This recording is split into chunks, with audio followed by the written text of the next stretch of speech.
and welcome to our webinar, Anxiety 101, More Ways to Help Your Children and Teens Cope with Worry. We're Vicki and Ashley from the Toronto District School Board Psychology staff. Today we're going to talk about strategies to help your children cope with worry. Things like coping skills, facing your fears, relaxation, and monitoring your own feelings. We want you to know that this is part 3 of a 4-part mini-series.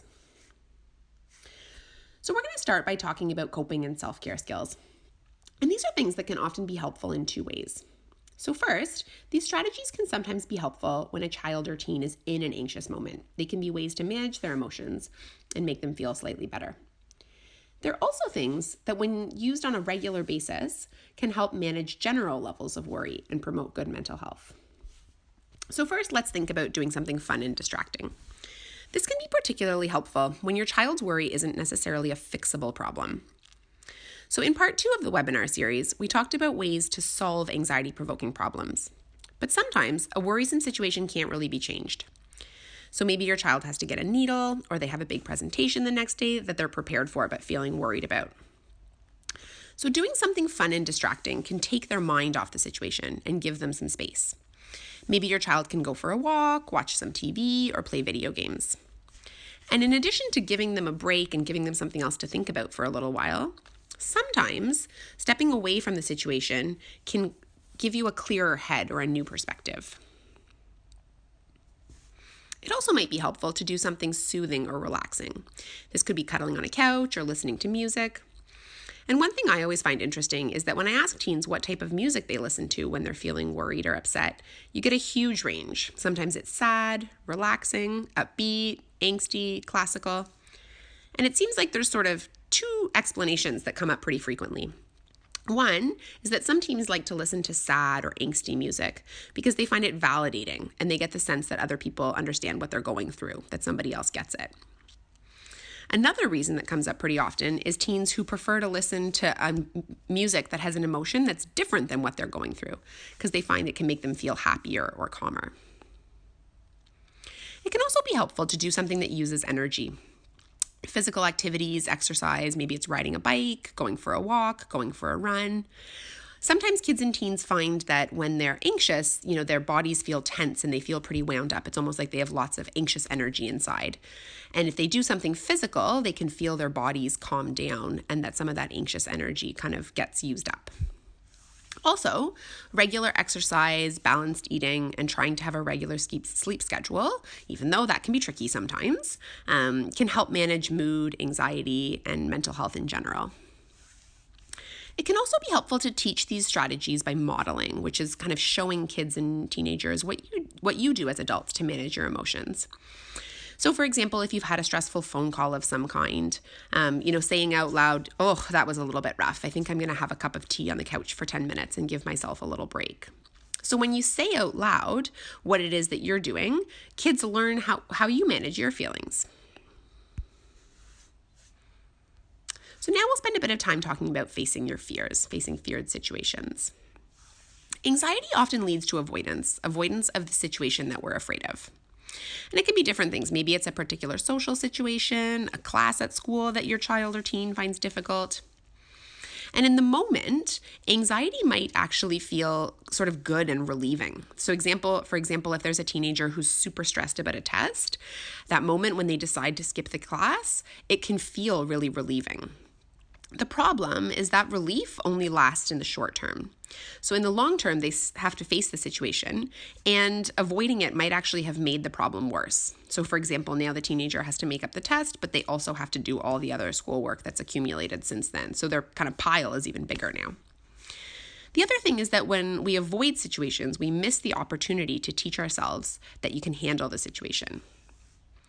So facing your fears actually makes you less worried over time. And again, the reason for that is that you learn, or children and teens learn, adults as well, that you can handle the situation. So lots of times kids and teens are worried about things that they're actually capable of handling. They just don't know that because they might have a tendency to avoid it. And here we can use ourselves as an example. So when Ashley and I started doing these webinars, if there was a 10-point anxiety scale, we were probably 16.5. We were super nervous. We also faced a lot of jokes from our coworkers about being anxious about an anxiety presentation. But here we are on webinar 3, and we've got a grasp of the technology. We've figured out how to do the recordings. We can put the little movie together. And so I still get butterflies when I push record and start working on it, but I feel more capable, and it seems a little bit less scary than it was when we started. So again, here, the general idea is that it gets easier over time because we're teaching our brains and our bodies and our thoughts that we're able to handle it. One question that often comes up around facing fears is how much to push and how far to go. And it can be helpful to differentiate between, a child or teen who's feeling totally calm, in which case they're probably not really facing a fear, feeling somewhat uncomfortable, in which case they might be a little bit outside their comfort zone, and feeling completely terrified and overwhelmed, in which case they're way too far outside their comfort zone. So if we take the example of, a kiddo who has social anxiety, maybe going to a birthday party with 4 or 5 familiar kids from their class, that might make them somewhat uncomfortable, but it might feel like something that they can manage. Whereas the idea of going away to a summer camp with strangers for a week would just feel way too much. They would feel completely overwhelmed. So again, the goal here is to have small, gradual steps toward facing your fears. Oftentimes there's going to be a difference between kind of your future goal and where your child or teen wants to get to in the end and where they are right now, what the steps they're working on right now are. It's also important to acknowledge bravery, to celebrate successes, to praise situations where your kid faces their fears, and to recognize that it can be challenging for them. So when we face our fears, we're doing something that might be pretty uncomfortable for us. And oftentimes we might feel proud, but it's also great if it's acknowledged by the people that we love. Many of you have probably heard of mindfulness. The word has been used a lot and has been defined in many different ways. Here we define it as being aware of the present moment, that is, what's happening right now. We do this mainly by focusing on the way your body is feeling, the emotions you may be experiencing, and the thoughts that may pop into your mind at any given moment. So why has mindfulness become so popular? Mindfulness can help us pay close attention to many different things, both things that are happening around us and things that are happening in our bodies.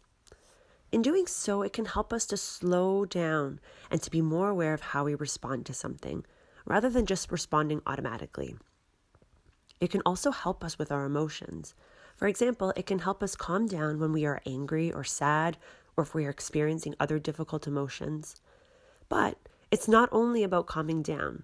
It's also about allowing ourselves to feel all the feelings. Mindfulness can help us feel happy and grateful. We can learn to send kind thoughts to others and to ourselves through gratitude practices. The best way to share mindfulness with kids is to experience it with them. Exploring different tools and strategies and keeping things short and fun will help them discover and remain motivated to explore. We'll review a number of different ways that you can try out to see what fits the needs of you and your children. Of note, think of your mindfulness practice as a toolbox. Not one tool will work for every situation. You'll want to fill it with lots of different tools. So first, there are a number of mindfulness apps like Calm, Headspace, Mindshift, and Stop, Breathe, and Think. You can download all of these apps for free or go to their websites for free offerings. It can be pretty tricky to just focus on breathing, especially when first starting off. These apps have guided meditations, which can help to focus your attention. Second, there are some great books available for purchase or for loan at the public library. They provide some simple ways to begin a mindfulness practice, as well as offer a number of creative ways to get children and teens involved. A great one for children is Sitting Like a Frog, and for teens, The Mindful Teen. You can also use art and creativity as a way to spark interest. A mindfulness jar, for example, is simply a clear glass jar, like a mason jar, filled with water, dish soap, and glitter or glitter glue. Mindfulness jars are an effective way to teach children or teens about how their minds work when they are experiencing difficult emotions. Shake up the jar. And what they can do to calm down. Watch the glitter settle to the bottom. Coloring pages are another great way to increase attention to the present moment. You can find tons of free pages online. Finally, there are a wide variety of videos available on YouTube that caregivers can engage in with their children and teens. These are all free resources. Note that the first two, Sesame Street and Cosmic Kids, are geared towards younger children, while the last one, New Leaf Foundation, is geared towards teens. I'm sure many of you have also heard about Go Noodle, a great resource to engage children in learning about different mindfulness practices like breathing and body scans. While it may feel near impossible to do right now with the constant load of working from home, childcare, housekeeping, etc., we want to invite you to think about ways to incorporate a brief moment of relaxation into your and your child or teen's day. It can be something as simple as 1 minute of silence with the lights dimmed or putting on some calm music before bed. The idea is that this time is free from homework, devices, and other activities, and gives our body and brains a brief break from the busyness of our lives. Our lives can feel pretty hectic right now, and this can contribute to us feeling anxious. Trying to incorporate a small moment of relaxation where we can check in with ourselves and help put the brakes on some of the automatic feelings of worry that come up throughout the day can be super helpful. And finally, it is completely normal and natural to have an emotional response to your child's emotions.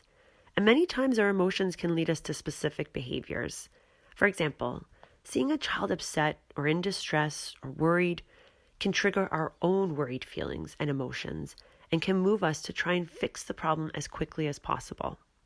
We might feel like we are walking on eggshells around our child or situations that are anxiety-provoking for them. This may lead us to rescue our children or to engage in what we call enabling behaviors, like letting our child miss school anytime they have a test or quiz because they become pretty distressed. Catching yourself when your emotions or feelings come into the interaction and naming them is a first step in being thoughtful about how you respond. We also want to emphasize the need to take care of yourself. This will not only help you, but it can also help your child. So what does this look like? Maybe taking a break from the worry. This may look like passing the baton to another adult in the house or taking 5 minutes to yourself. A break can help you to refuel and restore so that you can be more present and available when your child needs you most. We also want to remind you that it is completely normal to feel distress over your child's distress. Your distress may take different forms: sadness, frustration, guilt, anxiety, or a mix of these. It's a common response to feel all of these feelings when your child is going through a hard time. Again, naming your emotion can sometimes help to tame that emotion. Here are some places where you can find more information about helping your child or teen cope with worry. If you're wanting more information about any of these sources, please go to the end of the part 1 of our Anxiety 101 webinar series, where we describe them in a little bit more detail. Thanks so much for listening.